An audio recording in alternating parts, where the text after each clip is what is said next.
तो मैं एक बार फिर आपके सामने एक न्यू सीरीज़ लेके आई हूँ। ये न्यू सीरीज़ है वो हमारे है कि जैसे मैंने आरपीएससी के जो अभी आए हुए क्वेश्चंस हैं उसके सारे इंपॉर्टेंट क्वेश्चंस मैं आप लोगों के लिए लेके आ रही हूँ। साथ में मैं उसके टॉपिक्स भी आपको आपको समझा रही हूँ, ठीक है। तो देखो यहाँ पर क्या होता है कि जो मैंने क्वेश्चन दिया है वो आपको लास्ट में मिल जाएगा। इस वीडियो के लास्ट में आपको वो क्वेश्चन मिल जाएगा जो कि आरपीएससी में आया हुआ है, और जिन भी स्टूडेंट्स ने एग्ज़ाम दिया होगा उनको याद होगा कि वो कौन सा क्वेश्चन है।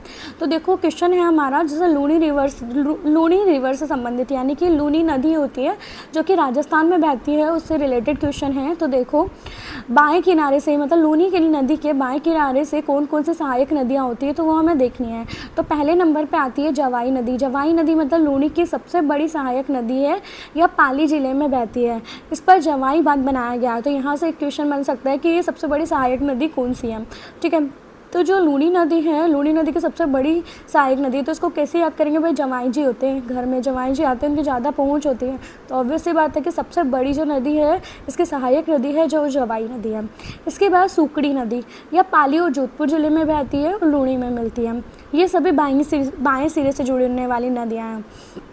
इसके बाद गुहिया नदी मतलब पाली ज़िले की एक प्रमुख सहायक नदी है। ये भी पाली ज़िले से गुजरती है, ठीक है। मोस्टली ये पाली ज़िले से ही गुजरती है, पाली और जोधपुर के पार्ट से गुजरती है ये सारी नदियाँ। बांदी नदी होती है, ये इसे हेमावास बांदी भी कह सकते हैं। तो क्वेश्चन आ सकता है कि बांदी नदी को क्या कहा जाता है, और यह भी पाली से बहती है। खारी नदी थोड़ा सा ध्यान रखना है, अरावली से निकल कर लूनी में मिलती है, लूनी नदी में मिलती है। इसके बाद मिथड़ी नदी मतलब होता है मिठड़ी नदी भी बोल सकते हैं, यह भी लूनी की छोटी सहायक नदी है। तो देखो छोटी सहायक नदी, इसका मतलब है कि देखो मिठाई तो थोड़ी खानी चाहिए, तो इसको याद करने की ट्रिक है कि मिठड़ी नदी कैसी होती है, इसकी छोटी सहायक नदी है। इसके बाद लीलड़ी नदी और सगी नदी, ठीक है। यहाँ तक क्लियर है आप लोगों के।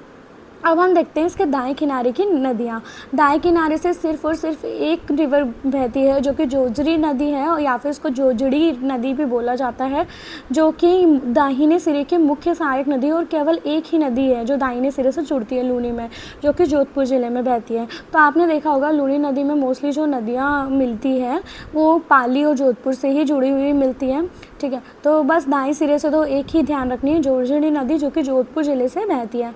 तो देखो यहाँ पे सबसे इसका क्वेश्चन बना है हमारा आरपीएससी का जो आया हुआ क्वेश्चन है वो देखिए, और जिसको मतलब यूँ लग रहा हो कि मैं यूँ ही बोल रही हूँ तो आप एग्ज़ाम पेपर उठा के देख सकते हैं, और जिसने एग्ज़ाम दिया होगा उसको तो पता ही होगा।